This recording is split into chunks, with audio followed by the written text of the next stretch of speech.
جو لوگ اللہ پر ایمان لائیں، کہیں کہ ہمارا رب اللہ ہے، پھر اس پر جم جائیں، ان پر فرشتوں کا نزول ہوتا ہے۔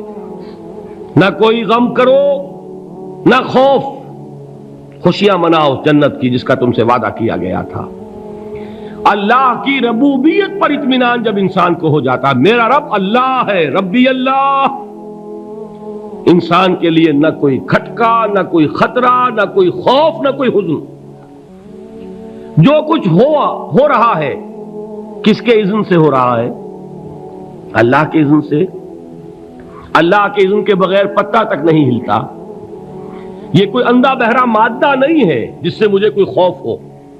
اندھا بھینسا چلا آ رہا ہو اس سے تو ڈرنے کا ہر انسان کو ڈرنا چاہیے، نہ معلوم کس کو ٹکر مار دے۔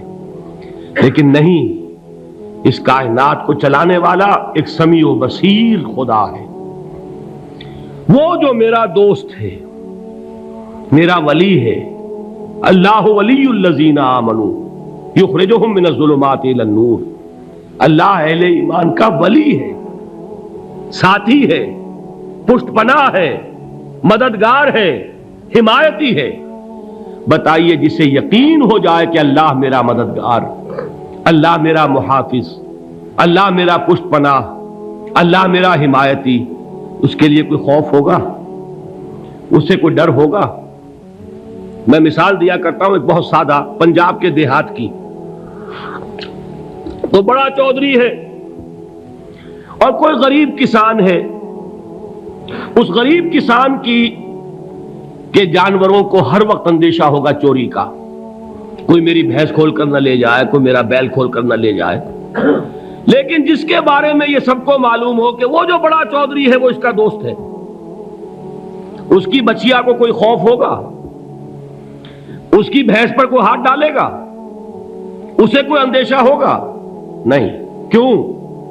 کہ وہ بڑا چودھری، بڑا اس کا یہاں کا سردار، جاگیردار، سب کو معلوم ہے وہ میرا دوست ہے، کوئی میرے خلاف اقدام نہیں کر سکتا۔ اس دنیا میں یہ چھوٹی سی بات اگر آپ کے دلی اطمینان اور سکون کا باعث بن سکتی ہے تو ذرا تصور کیجئے۔ میں لفظ تصور استعمال کروں گا صرف اس لیے کہ اس کا ہم جس کو کہتے ہیں ادراک اور شعور کر نہیں سکتے، اگر کے ساتھ کر سکتے۔ اگر یقین ہو کہ اللہ میرا مددگار اور یقین ہو کہ اللہ ہر آن میرے ساتھ ہے، پھر کوئی خوف؟ کس کا خوف؟ کوئی شے اللہ سے بالا تر ہے؟ کوئی قوت اس سے زیادہ طاقتور ہے؟ کوئی اس کے ارادے کو بدلنے والا ہے؟ کوئی اس کی مشیت کے آڑے آنے والا ہے؟ یہی بات ہے جو حضور نے فرمائی، یہ ایمان کا حاصل ہے لب لباب، کہ دیکھو اچھی طرح اس بات کو ذہن نشین کر لو، اگر تمام انسان مل کر تمہیں کوئی نقصان پہنچانا چاہے نہیں پہنچا سکتے، مگر جو کچھ اللہ نے لکھ دیا ہو، اور تمام انسان مل کر تمہیں کوئی نفع پہنچانا چاہیں نہیں پہنچا سکتے، مگر وہ شے جو اللہ نے طے کر دی ہو۔ آپ پھر میں کہوں گا ذرا طاری کیجئے، اسے فرض کیجئے، اسے سوچئے، اگر اس حدیث پر ہمارا دل ٹھکا ہوا ہو تو کسی سے ڈر ہوگا؟ یہ مجھے نقصان نہ پہنچا دے، یہ میری رپورٹ خراب نہ کر دے، یہ میری انکریمنٹ نہ رکوا دے، یہ میرا یہ نہ بگاڑ دے، یہ میرا یہ نقصان نہ پہنچا دے۔ اس کا ڈر، اس کا ڈر، اس کا خوف، اس کی خوشامد، اس کے لیے جا کر طرح طرح سے اپنی عزت نفس کو ذلیل کروانا اس کے سامنے، یہ سب کچھ کیوں کرتا ہے انسان؟ جب سمجھتا ہے کہ اس کے ہاتھ میں میرا کوئی نفع ہے، اس کے ہاتھ میں میرے لیے کوئی ضرر ہے، یہ مجھے کوئی گزن پہنچا سکتا ہے، یہ مجھے کوئی نقصان پہنچا سکتا ہے، یہ میرا کوئی کام بنا سکتا ہے، یہ میری کوئی ضرورت پوری کر سکتا ہے، اسی کا نام شرک ہے۔ جہاں آپ نے یہ سمجھا کہ غیر اللہ کے اندر کوئی طاقت موجود ہے، وہی شرک ہے۔ بتوں سے تجھ کو امیدیں، خدا سے نومیدی، مجھے بتا تو صحیح اور کافری کیا ہے؟ شرک تو یہ ہے جس پر بھی تمہیں یہ خیال ہے، کلمہ ہے یہ کلمہ سوم، لا حول ولا قوت الا باللہ، ذرا اس پر دل کو کبھی اگر آپ تصور کریں، پھر فرض کریں، دل ٹھک جائے اس پر، کوئی طاقت نہیں۔ یہی بات تھی جو شیخ عبد القادر جیلانی رحمۃ اللہ علیہ نے اپنی وصیت میں اپنے بچے سے کہی. 11ویں دینے والے ہیں، لیکن حضرت شیخ عبد القادر جیلانی کی وصیت اور تعلیمات کو کتنے لوگ ہیں کہ جانتے ہو؟ یہ جن مقامات تک پہنچے ہیں وہ کس چیز کی بدولت پہنچے؟ انہوں نے جو پیغام دیا وہ کیا تھا؟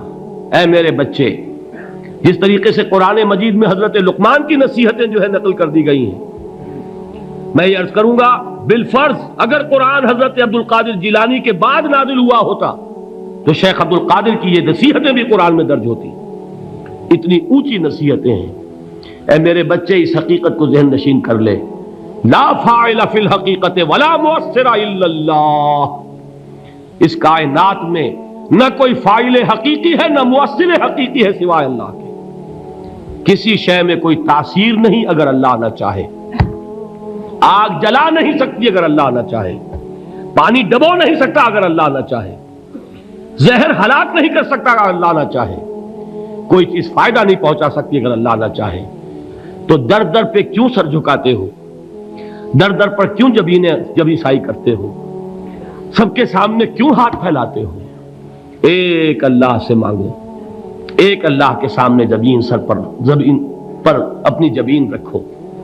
لا فاعل فی الحقیقت ولا مؤثر الا اللہ.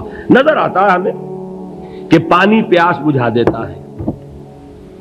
پیاس بجھانے کی صلاحیت پانی میں نہیں ہے، اللہ کے اذن سے. کھانا بھوک مٹا دیتا ہے، بھوک مٹانے کی صلاحیت کھانے میں نہیں ہے، اذن رب میں ہے. دیکھیے یہی یقین تھا.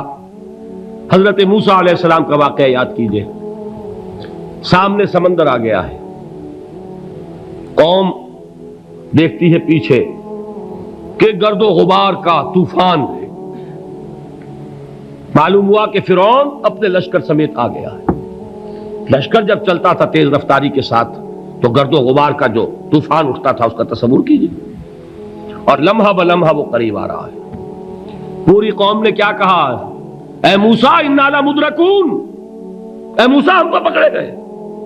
قرآن مجید نے تو یہاں وہ باتیں نہیں لکھی ہیں، لیکن تورات میں یہ درج ہے کہ بنی اسرائیل جھگڑنے لگے، دست و گریبان ہو گئے موسیٰ کے ساتھ. موسیٰ ہمیں یہاں مروایا لا کر، اس سے تو ہم ہی بہتر تھے. وہاں کھانے کو ملتا تھا، زندگی تو تھی، بیگار ہم کر رہے تھے، موت تو نہیں تھی. اب جو کچھ ہوگا اس کا تصور کرو، جس طریقے سے ہمارے ٹکڑے اڑائے جائیں گے. تو لڑ رہے ہیں حضرت موسیٰ علیہ السلام سے. یہ تورات کی تفصیل ہے. قرآن میں صرف اتنا آیا ہے، پریشان ہو کر انہوں نے کہا انا لمدرکون، موسیٰ ہم تو پکڑے گئے. اس وقت موسیٰ کا جواب کیا ہے؟ کلا ان معی ربی سیہدین. نہیں، میرے ساتھ میرا رب ہے، وہ راستہ دے گا. بتائیے کہاں راستہ نظر آ رہا ہے؟ یہ ہے ایمان بالغیب. راستہ نظر نہ آئے تب اللہ پر یقین ایمان ہے. جیب میں پیسے ہوں اور تب دل کو اطمینان ہے تو ایمان کس پر ہوا؟ پیسے پر، اللہ پر نہیں.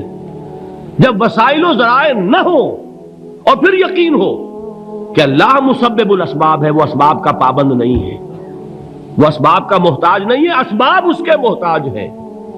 اگر یہ یقین ہے تو اللہ پر ایمان ہے. یہ نہیں ہے تو تمہارا ایمان اسباب پر ہے، وسائل پر ہے، ذرائع پر ہے، مادیات پر ہے، اللہ پر نہیں. اس وقت کہاں راستہ تھا؟ کوئی راستہ تھا؟ سمندر ہے اور ادھر سے لشکر آ گیا ہے. کلا ان معی ربی سیہدین.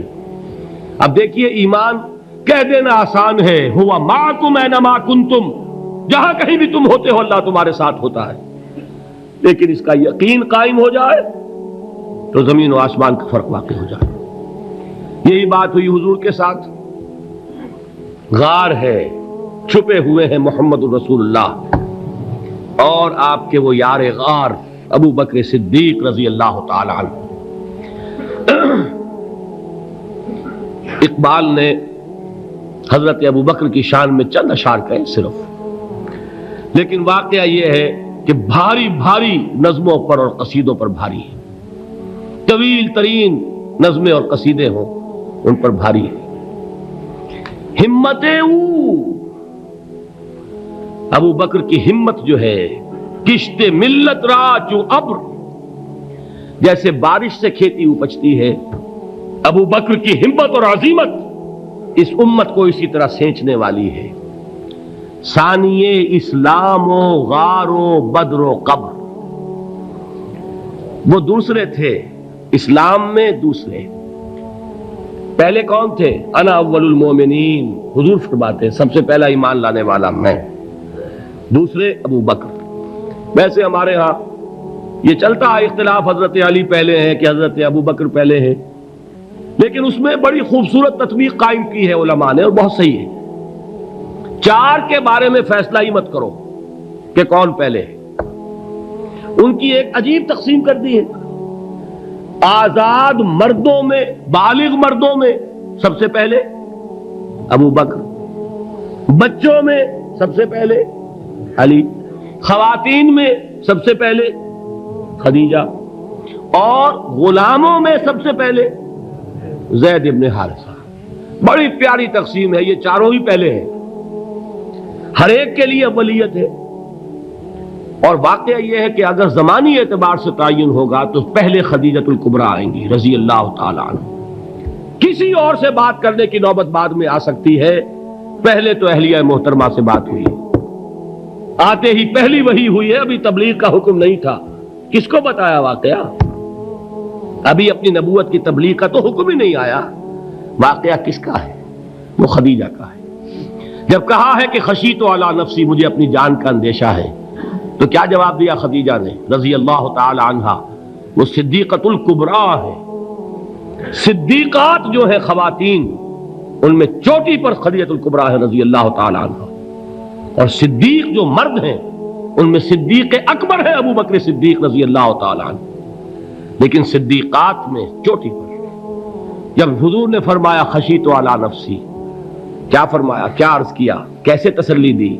نہیں نہیں، اللہ آپ کو ضائع نہیں کرے گا، آپ غریبوں کے ہمدرد ہیں، آپ مساکین کے تکالیف رفع کرنے والے ہیں، آپ بیواؤں کی سرپرستی کرتے ہیں، آپ مسافروں کی خدمت کرتے ہیں، اللہ آپ کو ضائع نہیں کرے گا۔ یہ یقین ہے اس خاتون کے اندر۔ خیر وہ ایک علیحدہ بات ہو جائے گی۔ میرے دل پر حضرت خدیجہ رضی اللہ تعالی عنہ کی شخصیت کا بڑا گہرا نقش ہے، جو وہ کوئی اور ہی وقت اور موقع ہوا تو بیان ہوگا۔ بہرحال اقبال نے ایک مصرے میں جو چار اولیتیں جمع کر دی ہیں، ہمتیں او کشت امت را چو ابر، ثانی اسلام و غار و بدر و قبر۔ اسلام میں حضور کے بعد پہلے کون؟ ابو بکر۔ غار میں حضور کے ساتھ کون؟ ابو بکر۔ بدر کی رات اللہ کا رسول سر بسجود، وہ جھاڑ، وہ گھاس پھوس کی جو جھوپڑی بنائی گئی تھی، اور وہاں تلوار ننگی لے کر پہرا دینے والا کون؟ ابو بکر۔ اور اس حجرہ عائشہ میں محمد کے بعد سب سے پہلے دفن ہونے والا کون؟ ابو بکر رضی اللہ تعالی عنہ صلی اللہ علیہ وسلم۔ وہ جو معاملہ میں سنا رہا تھا غار ثور کا، حضرت ابو بکر بھی حضور کے خیال سے لرز گئے ہیں۔ آپ کو یاد ہوگا کہ جا کر پہلے تمام جتنے سوراخ تھے انہیں بند کیا ہے، ایک سوراخ رہ گیا تھا جس کو بند کرنے کے لیے کوئی کپڑا نہیں تھا، وہاں اپنی ایڑی رکھی ہے، تب کہا ہے حضور سے تشریف لائیے، اور اپنے زانو پر حضور کو لٹایا ہے، اور وہاں کسی موذی جانور نے کاٹا ہے، حضور کی آنکھ لگ گئی تھی، اس وقت اس بل کے اندر جو بھی بچھو ہے کیا ہے واللہ عالم، اس نے کاٹا ہے، اس کی تکلیف کی وجہ سے ابو بکر کی آنکھوں سے آنسو ٹپک گئے، حضور کے چہرے مبارک پر پڑے ہیں، تو حضور جاگے ہیں، معاملہ کیا ہے؟ ایڑی نہیں ہٹائی وہاں سے، مبادا وہ جانور وہاں سے نکل کر محمد الرسول اللہ کو کوئی گزن پہنچا دے، ابو بکر کی ایڑی ہے، جس طرح چاہے کھا لے، ختم کر دے، جان نکل جائے تب کوئی آنچ آئے، محمد پر تو آئے، لیکن جیتے جی نہیں۔ وہ ہے ابو بکر۔ حضور کے خیال سے اس وقت حضور نے پھر اپنا لعاب دہن لگایا ہے، اور اس سے پھر آپ کی تکلیف ختم ہوئی۔ جیسے خیبر میں حضرت علی کی آنکھ دکھ رہی تھی، اس کو جو شفا حاصل ہوئی ہے وہ بھی حضور کے لعاب دہن سے ہوئی۔ تو بہرحال اس وقت انہوں نے کہا ہے کہ اے نبی یا رسول اللہ، اگر اس وقت ان میں سے کسی نے غیر ارادی طور پر بھی اپنے قدموں کی طرف جھانک لیا تو پکڑے جائیں گے۔ کیا جواب تھا اللہ کے رسول کا؟ لا تحزن ان اللہ معنا، اللہ ہمارے ساتھ ہے، کیوں گھبراتے ہو ابو بکر؟ یہ ہے ایمان باللہ، میرا مالک اللہ، میرا رازق اللہ، میرا محافظ اللہ، میرا مددگار اللہ، میرا پشت پناہ اللہ، میرا دوست اللہ۔ یہ دوستی ہے اللہ کی جو لب لباب ہے، حاصل ہے ایمان کا، اسی کا نام ولایت ہے۔ اولیاء اللہ کے سروں پر سینگ نہیں ہوتے، جس کے دل میں ایمان راسخ ہو چکا ہو وہی اللہ کا ولی ہے، جسے اللہ پر یقین ہو چکا ہے وہی اللہ کا ولی ہے، جسے یقین ہے اللہ میرے ساتھ ہے، میرا مددگار، میرا پشت پناہ، میرا ساتھی، میرا دوست، میرا محبوب، میرا محب۔ اللہ اہل ایمان سے محبت کرتا ہے۔ واللہ یحب الصادقین، ان اللہ یحب الذین یقاتلون فی سبیلہ صفا کانہم بنیان مرصوص۔ اللہ محبت کرنے والا، اہل ایمان محبوب، اور اہل ایمان محبت کرنے والے اللہ محبوب۔ والذین آمنوا اشد حبا للہ۔ آپ تصور کیجئے جسے یہ رشتہ ایمان یا رشتہ ولایت حاصل ہو جائے، الا ان اولیاء اللہ لا خوف علیہم ولا هم یحزنون، آگاہ ہو جاؤ، اللہ کے دوستوں کے لیے نہ کوئی خوف ہے نہ کوئی حزن ہے۔